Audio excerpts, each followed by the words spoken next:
बिस्मिल्लाहिर्रहमानिर्रहीम। अस्सलाम वालेकुम स्टूडेंट्स, मैं हूं हसान फरीद, आपका फिजिक्स टीचर। स्टूडेंट्स, जैसे कि आप लोग जानते हैं कि लास्ट टाइम हम लोगों ने किरचॉफ पॉइंट रूल को या किरचॉफ फर्स्ट रूल को बहुत डिटेल में डिस्कस किया। आज हम किरचॉफ के ही सेकंड रूल को डिस्कस करेंगे और देखेंगे कि इसकी क्या एप्लीकेशंस हैं, क्या यूजेस हैं, क्या बेनिफिट्स हैं। तो आइए स्टूडेंट्स स्टार्ट करते हैं आज का लेक्चर। स्टूडेंट्स, सबसे पहला फर्क जो किरचॉफ फर्स्ट रूल और सेकंड रूल में है वो ये है कि किरचॉफ फर्स्ट रूल जो है वो करंट को डील करता था, इसलिए हमने उसको किरचॉफ्स करंट रूल भी बोला था या केसीएल बोला था। याद रखिएगा, आज का जो हमारा लेक्चर है वो किरचॉफ्स सेकंड रूल जो है वो किरचॉफ्स वोल्टेज लॉ कहलाता है, क्योंकि ये वोल्टेजेस को डील करता है, करंट को नहीं। और क्योंकि ये वोल्टेज को डील करता है, किरचॉफ्स वोल्टेज लॉ को फिर मैं KVL कह सकता हूं, जो कि किरचॉफ वोल्टेज लॉ की एब्रिविएशन है।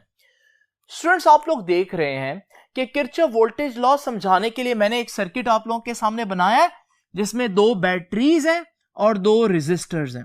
दूसरी चीज जो आप व्हाइट बोर्ड के ऊपर देख रहे हैं स्टूडेंट्स, वो एक और एग्जांपल है जो मैंने आप लोगों के लिए सिर्फ समझाने के लिए, कॉन्सेप्ट क्लियर करने के लिए बनाई है।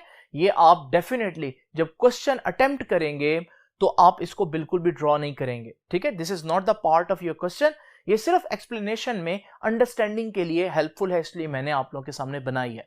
स्टूडेंट्स, याद रखिएगा, सबसे पहला सवाल जो इस सर्किट को देखकर बच्चों के जहन में आएगा वो ये है कि बैटरी दो हैं, एक EMF E1 की और एक EMF E2 की। दो बैटरीज होंगी तो दोनों अपने अपनी डायरेक्शन में करंट चलाने की कोशिश करेंगी। तो एक्चुअली में फिर क्या होगा, करंट किस डायरेक्शन में फ्लो करेगा? याद रखिएगा, जो बैटरी स्ट्रांग होगी वो अपनी डायरेक्शन में करंट चला लेगी। तो इसका मतलब अगर मैं यहां पर देखूं, दो बैटरीज हैं E1 और E2, आपको मालूम है करंट कहां से कहां चलता है, पॉजिटिव से नेगेटिव। तो ये क्या चाहता है, ये चाहता है कि पॉजिटिव से नेगेटिव यानी कि ऐसे करंट चले। ये कौन सी मोशन है स्टूडेंट्स, जरा तवज्जो से देखिए, ये एंटी क्लॉकवाइज मोशन है। यानी बैटरी E1 जो है वो चाहती है कि एंटी क्लॉकवाइज करंट फ्लो करे इस पूरे सर्किट में। लेकिन अगर आप इस बैटरी E2 को देखो, ये भी पॉजिटिव से नेगेटिव करंट को लेकर जाना चाहता है, लेकिन ये कौन सी मोशन है स्टूडेंट्स, ये तो क्लॉकवाइज मोशन है, राइट।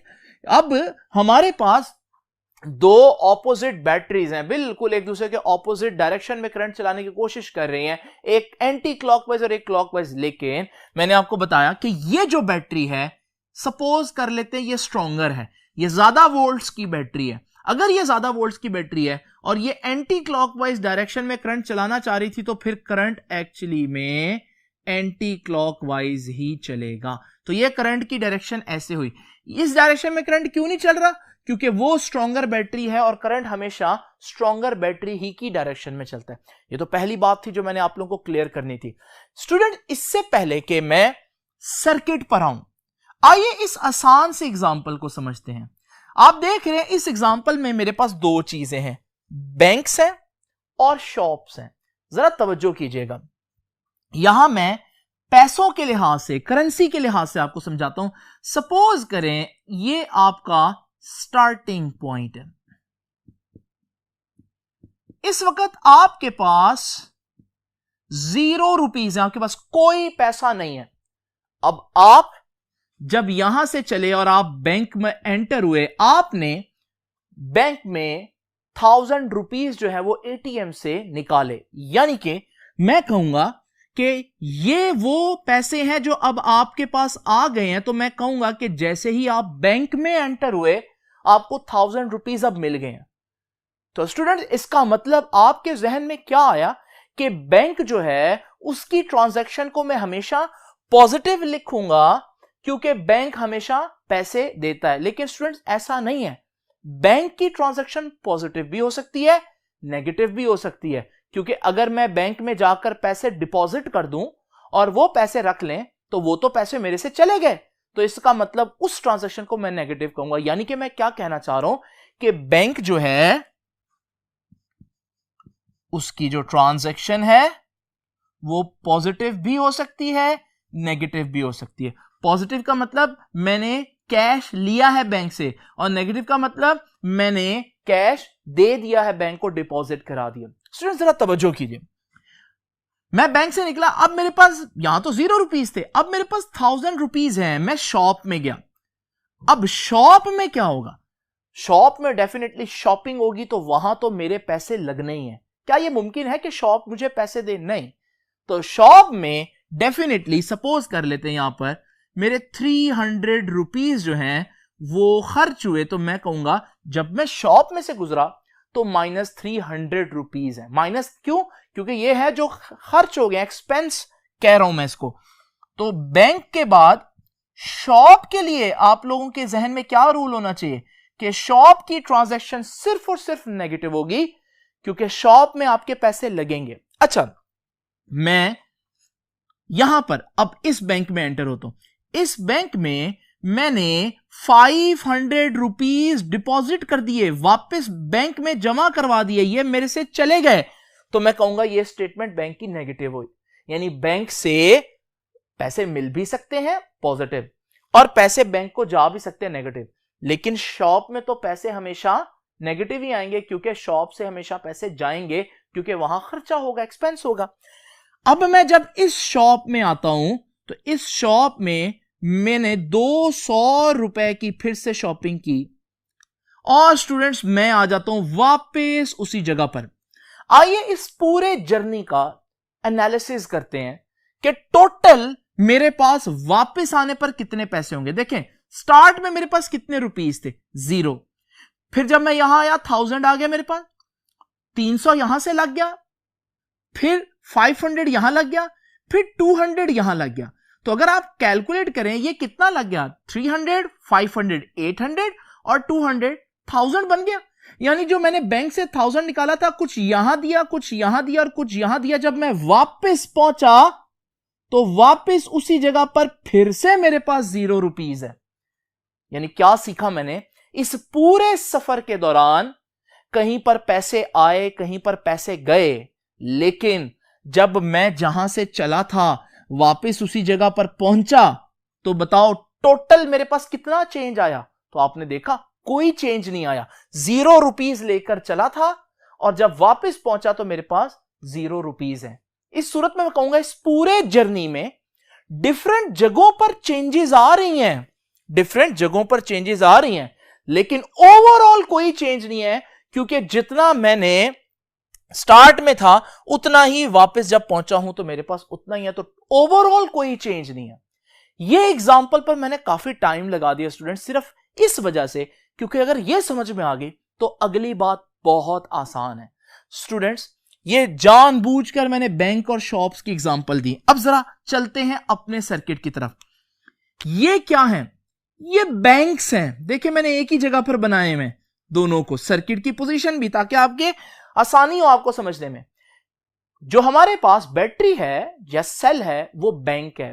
आप क्या समझते हैं बैंक सिर्फ पैसे देता है? नहीं स्टूडेंट्स, बैंक पैसे लेता भी है। बिल्कुल ऐसा ही आप बैटरी के बारे में भी सोचते थे। बैटरी को हम क्या सोचते हैं? करंट देने वाला। यानी कि जब बैटरी के अंदर चार्ज जाता है तो जब वो दूसरी तरफ से निकलता है तो उसको बैटरी ने एनर्जी दी होती है। लेकिन याद रखिएगा, यह जरूरी नहीं है कि बैटरी हमेशा एनर्जी दे। समटाइम्स बैटरी एनर्जी देने की बजाय, यानी सोर्स के तौर पर काम करने की बजाय, एनर्जी ले लेती है, यानी लोड बन जाती है, लोड के तौर पर काम करती है। तो स्टूडेंट्स, हमें कैसे पता चलेगा कहां एनर्जी दे रही है बैटरी और कहां एनर्जी ले रही है? बड़ी सिंपल रूल है। देखिए, आपको मालूम है आपका करंट ऐसे चल रहा है, जरा देखते हैं। ये आपका स्टार्टिंग पॉइंट है, बिल्कुल वैसे जहां पर मैंने स्टार्टिंग पॉइंट लिया था, ये स्टार्ट है। जब आपका जो पॉजिटिव चार्ज है, पॉजिटिव चार्ज, वो यहां पर एंटर होगा। देखिए कहां एंटर हो रहा है? नेगेटिव पर एंटर हो रहा है। आपको पता है फिजिक्स में नेगेटिव को क्या बोलते हैं? Low potential. तो यहां मैं लिख देता हूं बड़ा करके, तो फिजिक्स में नेगेटिव को लो पोटेंशियल कहते हैं। ये बैटरी में एंटर हुआ और कहां पर गया है? पॉजिटिव पर। पॉजिटिव का मतलब क्या होता है? High potential. क्या स्टूडेंट चीजें खुद ब खुद लो से हाई जाती हैं? नहीं, लो से हाई तो कभी भी चीज नहीं जाएगी।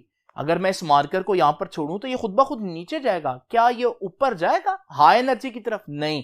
इसका मतलब मैं कह सकता हूं क्योंकि चार्ज जो है बैटरी की लो एनर्जी साइड पर, लो पोटेंशियल साइड पर एंटर हो रहा है और हाई पर जा रहा है, तो इसका मतलब इस बैटरी ने चार्ज को एनर्जी दी है। इसे मैं कहूंगा ये वाकई में है तो बैटरी, लेकिन ये इस वक्त एज ए सोर्स काम कर रही है। ये बैटरी चार्जेस को धक्का दे रही है, पुश कर रही है, एनर्जी प्रोवाइड कर रही है। तो स्टूडेंट्स बिल्कुल वैसे जैसे आप बैंक में गए थे तो पॉजिटिव ट्रांजैक्शन हुई थी, तो यहां पर मैं कहूंगा ये मेरे पास एक पॉजिटिव ट्रांजैक्शन है क्योंकि चार्ज को एनर्जी मिली। स्टूडेंट्स जरा इमेजिन करें, ये चार्ज यहां से चला था, अब ये चार्ज यहां से गुजरा, इसको एनर्जी मिल गई, कितनी मिली वो बात की बात है। अब ये चार्ज इधर आ गया स्टूडेंट्स, अब ये चार्ज इधर आ गया। जरा इमेजिन करें ये रेजिस्टर में से गुजरेगा। रेजिस्टर का काम क्या होता है स्टूडेंट्स? रेजिस्टर का काम करंट को सपोर्ट करना नहीं होता, ये चार्ज को पुश नहीं देता कभी भी, ये तो चार्ज को हमेशा रोकने की कोशिश करता है, यानी कि यहां एनर्जी मिलेगी नहीं, यहां एनर्जी खर्च होगी। इसका मतलब रेजिस्टर में एनर्जी का जो चेंज आएगा वो नेगेटिव होगा, और होना भी चाहिए, क्योंकि बिल्कुल ऐसे जैसे शॉप की एग्जांपल, शॉप में जब भी आप जाएंगे तो आपका आंसर नेगेटिव होगा क्योंकि खर्चा होगा। बिल्कुल इसी तरह से रेजिस्टर में जब भी चार्ज जाएगा तो नेगेटिव होगा। कोई दुनिया का ऐसा रेजिस्टर नहीं है जो चार्ज को एनर्जी दे, वो हमेशा एनर्जी ले लेते हैं। नाउ स्टूडेंट जरा देखिए, ये चार्ज यहां से गया, यहां एनर्जी मिली, फिर यहां एनर्जी खर्च हुई, अब देखिए जी यहां आ गया।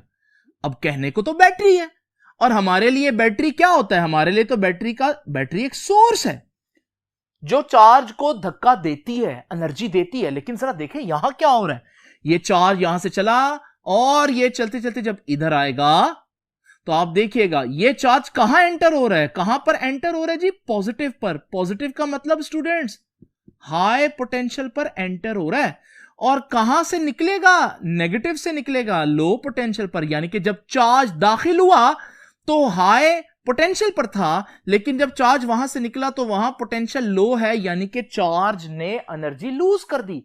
ये वो बैटरी नहीं है जो एनर्जी दे रही है, बल्कि ये वो बैटरी है जो चार्जेस से एनर्जी ले रही है।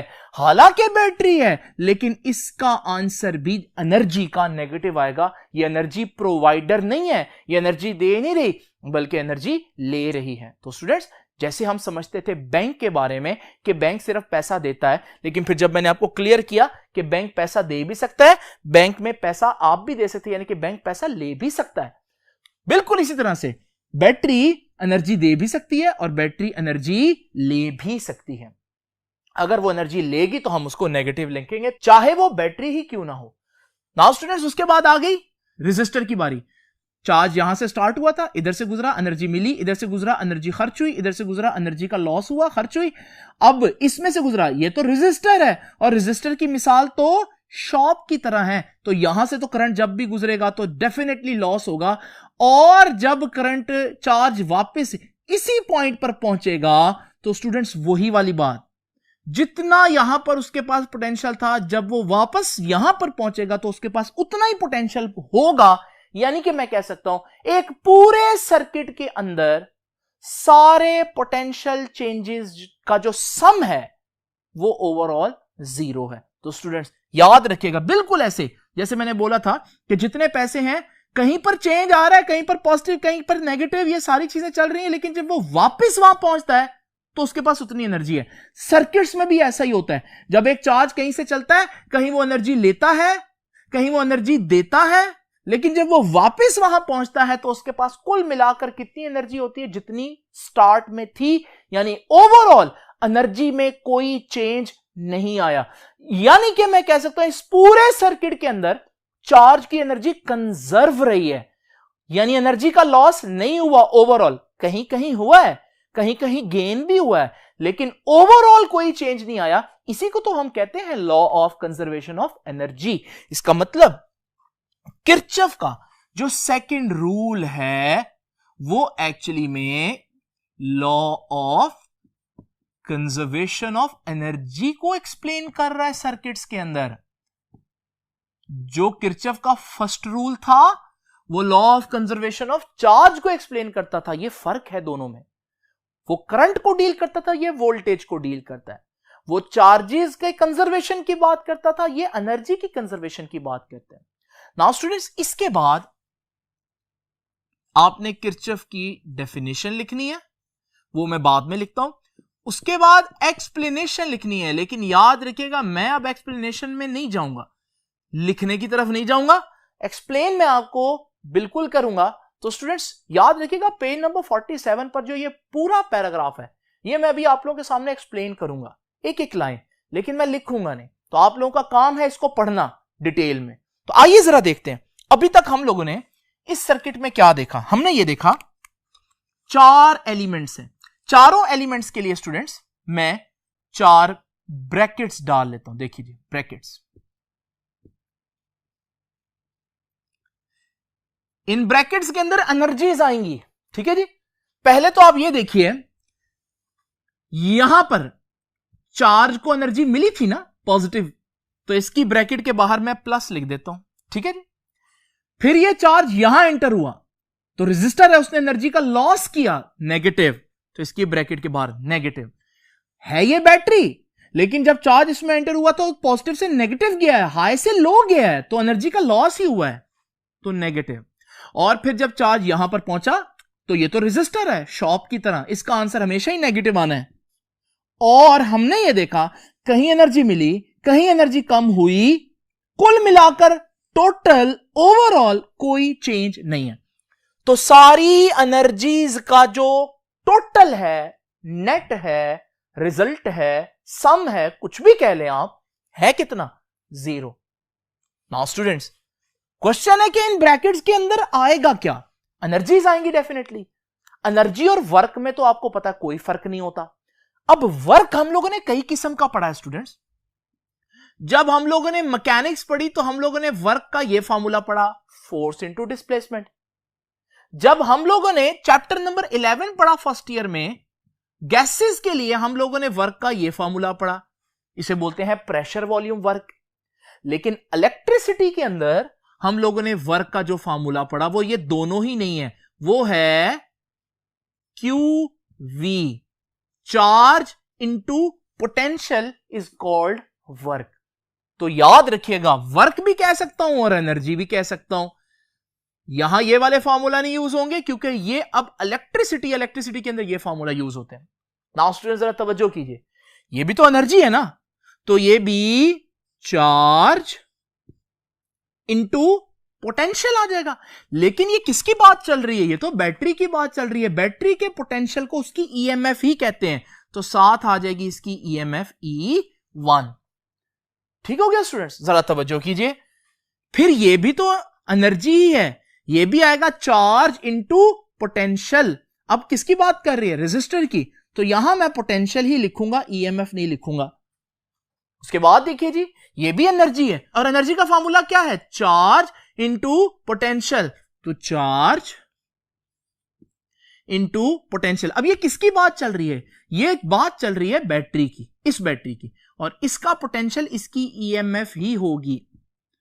और फिर स्टूडेंट्स आखिर में आ जाती बात इसकी, ये भी हमारे पास एनर्जी आएगी अंदर। एनर्जी का फॉर्मूला है delta Q into V, delta Q और साथ इसका पोटेंशियल V2। स्टूडेंट्स आप में से बहुत से बच्चे एक बात पूछना चाह रहे होंगे, और वो ये है कि सर आपने डेल्टा क्यू के साथ 1 2 क्यों नहीं लिखा? स्टूडेंट्स उसकी वजह बहुत सिंपल है, क्योंकि आप लोग जानते हैं ये सीरीज सर्किट है। सीरीज सर्किट के अंदर चार्ज या करंट कांस्टेंट रहता है। एक एलिमेंट में से जितना चार्ज गुजरेगा सब में से ही उतना ही गुजरेगा। तो याद रखिएगा, ये हमारे पास डेल्टा क्यू के साथ 1 2 3 4 मैंने नहीं लिखा। नाउ स्टूडेंट्स जरा तवज्जो कीजिए, ये आ गया delta Q E1 minus delta Q V1। अच्छा, V is equal to IR, Ohm's law कहता है, तो मैं इस V की जगह IR कह सकता हूं, क्योंकि फर्स्ट रेजिस्टर की बात कर रहा हूं यहां पर, तो R1। करंट के साथ क्यों नहीं लिखूंगा, अभी बताया मैंने आपको कि सीरीज सर्किट है तो इसमें तो हम चेंज नहीं लेकर आएंगे। फिर इसी तरह से students delta Q as it is, E2 क्या है, E2 है हमारे पास बैटरी का EMF, उसको तो हम चेंज नहीं कर सकते।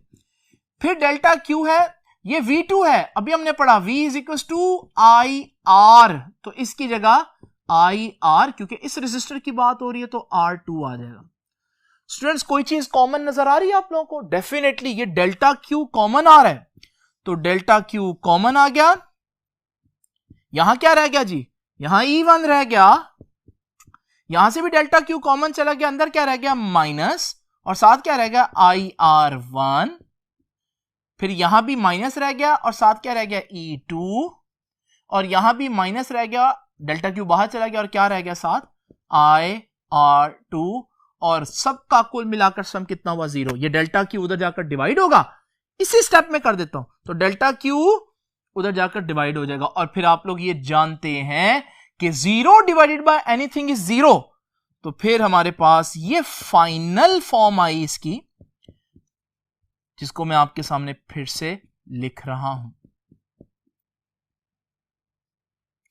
तो स्टूडेंट्स ये है किरचॉफ की फुल फॉर्म। आइए देखते हैं ये है क्या। आपको मैंने लेक्चर के स्टार्ट में जो कॉन्सेप्ट दिया वो एनर्जी के बारे में था, ठीक है ना, मैंने एनर्जी की ही बात की, लेकिन आपने देखा कि डेल्टा क्यू तो कट गया। जब डेल्टा क्यू कट गया ये टोटल एनर्जी थी, लेकिन जब डेल्टा क्यू चला जाएगा तो फिर पीछे क्या रह गया, पोटेंशियल।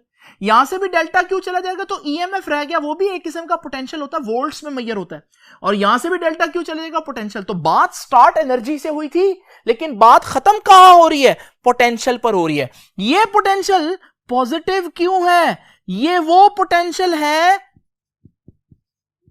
जो सर्किट में उस चार्ज ने गेन किया है, और इनके साथ नेगेटिव क्यों है, ये वो पोटेंशियल है जो उसने लॉस किया रेजिस्टर में। इसके साथ नेगेटिव क्यों है, ये वो पोटेंशियल है जो उसने लॉस किया बैटरी में, बैटरी भी लॉस करवा सकती है, और ये वो पोटेंशियल है जो उसने लॉस किया दूसरे रेजिस्टर में। लेकिन ये देखिए कि जितना उसने गेन किया और जितना उसने लॉस किया उसका कुल मिलाकर रिजल्ट कितना हुआ 0, यानी उसने पूरे सर्किट में जितना गेन किया उतना ही डिफरेंट जगहों पर लूज किया है। तो स्टूडेंट्स यानी कि आसान अल्फाज में मैं कह सकता हूं टोटल चेंज कितना आया पोटेंशियल में, टोटल चेंज, कोई चेंज नहीं, टोटल की बात कर रहा हूं, डिफरेंट जगहों पर चेंज आ रहा है, जैसे यहां पर डिफरेंट जगहों पर चेंज आ रहा था, लेकिन टोटल कोई चेंज नहीं आया। तो बिल्कुल इसी तरह से टोटल चेंज नहीं आएगा, यही डेफिनेशन है किरचॉफ सेकंड लॉ की।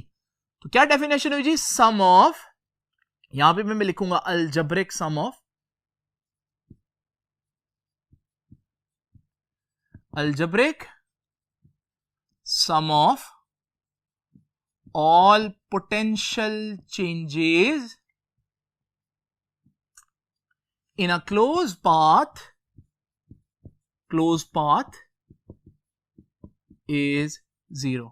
क्योंकि इलेक्ट्रिसिटी है तो पाथ की बजाय सर्किट कह देते हैं, इन अ क्लोज सर्किट इज 0।